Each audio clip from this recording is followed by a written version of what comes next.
Bonjour et une fois de plus, bienvenue à la chaîne Pleroma Fortizo. Je tiens d'abord à dire merci à tous les téléspectateurs pour leur fidélité. Aujourd'hui encore, j'ai avec moi sur le plateau la sœur Samantha que je ne présenterai plus. Bien évidemment, vous savez que c'est un leader à l'église Christ-Sacré-Cœur. Merci d'être venu, Samantha. Merci. Comment vous allez? Je vais très bien, merci. Ok, aujourd'hui nous allons parler de l'église et vous. C'est un sujet qui est très important et c'est bien pour nous de parler de cela parce qu'il y a beaucoup de personnes qui aussi ne comprennent réellement pas ce que c'est que l'église et pourquoi est-ce que nous les chrétiens nous attachons beaucoup d'importance à l'église. Et c'est pour cela que nous sommes là aujourd'hui pour éclaircir certaines choses. N'oubliez pas que la chaîne Pleroma Fortizo ou Fortizo, Pleroma Fortizo qui veut dire lumière, éclaircir, ce qui veut dire apporter de la révélation, c'est ça le mot Fortizo. Premièrement, on doit savoir que l'église, c'est d'abord quoi? L'église, c'est simplement le corps de Christ. L'église, c'est le corps de Christ. L'église, c'est vous et moi, si, et seulement si vous êtes chrétien. D'ailleurs, c'est ça l'église. Vous et moi, si vous êtes chrétien. L'église, c'est le corps de Christ. Mais comme je disais tantôt, il y a beaucoup de personnes qui attachent beaucoup d'importance à l'église, surtout les chrétiens, disant que oh, l'église. Ok, qu'est-ce que vous pouvez dire? Pourquoi est-ce que les chrétiens attachent-ils beaucoup d'importance à l'église? Parce que moi-même, je le fais. Qu'est-ce que vous pouvez dire à ça? On le fait tous. En tant que chrétien, on le fait. Déjà, merci encore une fois pour la question. Je ne dirais pas qu'on attache une certaine importance à l'église. En fait, ça fait partie de notre vie. Quand on donne sa vie à Christ, quand on reçoit Christ dans notre vie, on dit notre vie ne nous appartient plus, elle appartient à Jésus-Christ. Et ce qui veut dire qu'on fait ce que Christ nous a demandé de faire. Donc si on se retrouve à l'église de lundi au dimanche, chaque jour on est à l'église, c'est pour une seule et bonne raison, c'est de nous bâtir davantage pour l'avènement de Christ. Il doit nous trouver dans un état où nous sommes prêts à le recevoir parce que moi je me dis souvent que je fais partie de la génération qui va recevoir Christ lors de son retour. Et je ne peux pas, quand il sera là, je ne peux pas être à la... Enfin, je refuse d'être à la maison, je refuse d'être dans un temps de distraction. Je ne veux pas me retrouver dans un endroit où sa présence ne pourrait pas... enfin, dans un endroit qu'il ne serait pas capable de le recevoir dans son retour. On demande, la Bible nous recommande d'être au bon moment, au bon endroit, pour la bonne cause. Et pour moi, le bon endroit, le bon moment et pour la bonne cause, c'est à l'église. C'est là-bas qu'on retrouve ça. Et je tiens aussi à dire que l'église, nous attachons beaucoup d'importance à l'église. Pourquoi? Parce que l'église, c'est aussi la colonne et l'appui de la vérité. Il n'y a pas de vérité nulle part ailleurs que à l'église. La vérité ne se trouve qu'à l'église. Jésus-Christ, vous savez, il a dit qu'il est le chemin, la vérité et la vie. Donc, là, il n'a pas dit il est une vérité, mais il est la vérité, article défini. Donc il n'y a pas d'autre. Donc la seule vérité, c'est à l'église. C'est là où nous trouvons dans l'église aussi, c'est plus qu'une institution. Hein, parce que Éphésiens chapitre nous a dit qu'il a donné à certains apôtres, à certains pasteurs, à d'autres évangélistes, prophètes, enseignants pour le perfectionnement des saints, en vue de l'œuvre du ministère et l'édification du corps de Christ. Ça veut dire que c'est plus qu'une institution. C'est un endroit où on vous apprend des vérités divines, des choses qu'on ne peut vous apprendre nulle part ailleurs. Vous voyez un peu l'éducation que nous recevons à l'église. Franchement, une personne qui a fait son école, disant, ou alors même qui a eu un doctorat en quoi que ce soit, ayant seulement toi qui as la connaissance exacte de la parole de Dieu, je te jure qu'avec cette connaissance, tu peux faire beaucoup plus de choses parce que ce que tu as est mélangé avec le Dieu vivant. Donc l'église est très importante pour nous. C'est pour cela que vraiment nous ne la prenons pas à la légère. Et aussi par rapport à ce que Dieu lui-même a fait de l'église, parce que nous devons aussi savoir ce que Dieu a fait de nous. Vous voyez, Dieu, nous savons bien qu'il y a des anges, il y a des dominations, il y a des autorités dans les cieux, mais est-ce que vous savez que ces dominations, ces autorités, selon ce que Éphésiens chapitre 3 verset 10 nous dit, qu'ils ne connaissent pas la sagesse variée de Dieu. La sagesse de Dieu est variée et eux, ils ne la connaissent pas. Et la Bible dit que c'est par l'église surtout, qu'ils connaissent la sagesse variée de Dieu. Donc quand nous avons culte, ces gens-là, ces dominations, ces anges, ils viennent assister au culte. pour regarder et voir ce qui se passe. Oh, quel est le dernier secret que Dieu a maintenant. Voilà pourquoi l'église est très importante, frères et sœurs. Là dehors, nous attachons beaucoup d'importance à l'église parce que nous n'avons pas d'autre choix. C'est la chose la plus importante dans notre vie. L'église, c'est le corps de Christ. L'église, c'est la maison de Dieu. Et vous avez parlé tout à l'heure de comment est-ce qu'on doit aller à l'église tout le temps, de lundi à lundi, lundi au dimanche. Tout le temps on va à l'église. Il y a des gens qui n'ont même pas de repos et ils sont critiqués même par les membres de leur famille. Qu'est-ce que vous pouvez dire par rapport à ça? Pourquoi est-ce qu'il faut aller tout le temps?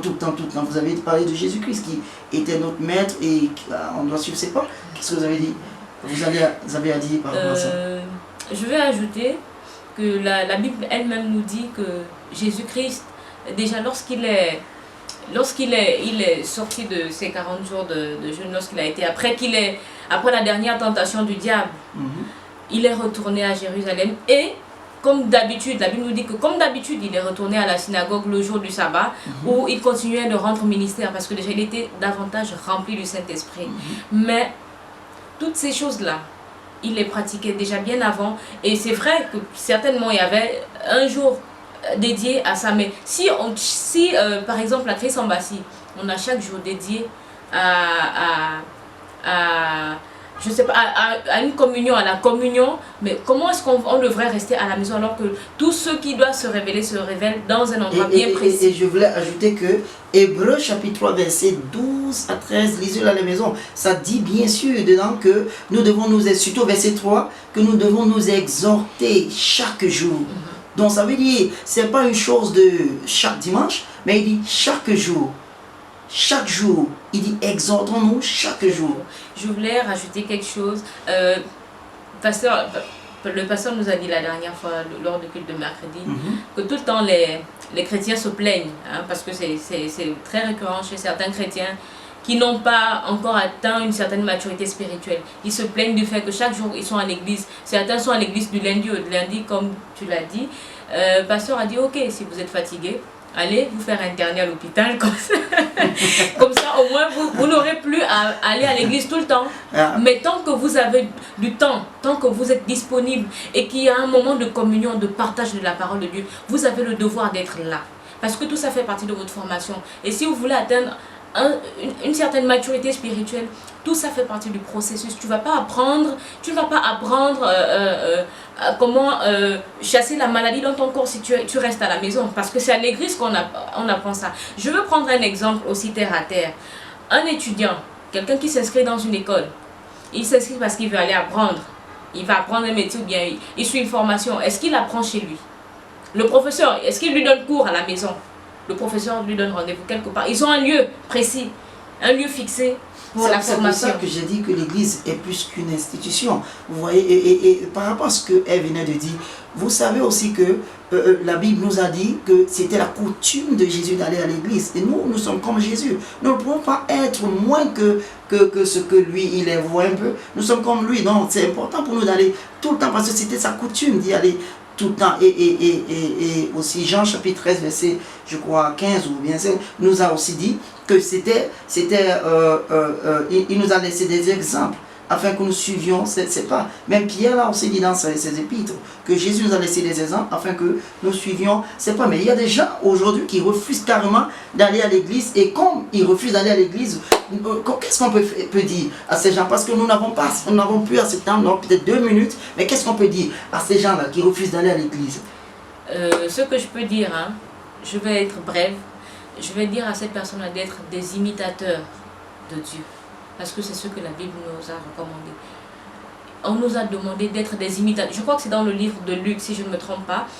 Je vais essayer de paraphraser. Le verset dit, soyez donc des imitateurs de Dieu. Comment être un imitateur de Dieu si on reste tout le temps à la maison? Non, c'est pas possible. Bien sûr, Ephésiens chapitre 5, verset 1, c'est ça. Il dit d'être imitateur de Dieu. Vous avez raison, parce que si on imite Dieu, on doit faire exactement comme Jésus a fait. Jésus-Christ nous a laissé des exemples qu'on suive.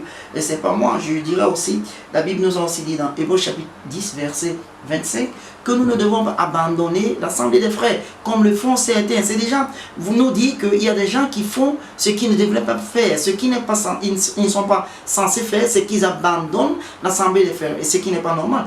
Sachez une chose, Jésus-Christ n'est pas venu faire de nous juste des chrétiens, mais il est venu faire de nous, il n'est pas venu faire de nous juste des chrétiens, mais il est venu faire de nous ses disciples. Vous comprenez? Donc, être disciple, ça veut dire que vous essayez au moins de faire comme votre maître faisait, ou alors un disciple doit être obéissant à son maître, il doit être capable de faire les choses que faisait son maître, ou bien les choses que font son maître. C'est ça l'importance. Vous devez vraiment, et vraiment je dis, être comme votre maître si vous êtes il n'y a pas d'à peu près.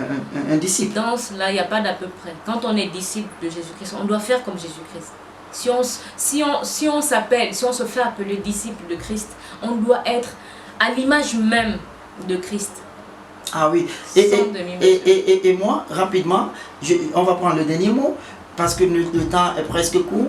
Moi, je dirais rapidement que soyez sages, parce que nous avons un adversaire. La Bible dit nous avons un adversaire. Notre adversaire, c'est le diable. Et la Bible dit qu'il est comme un lion rugissant,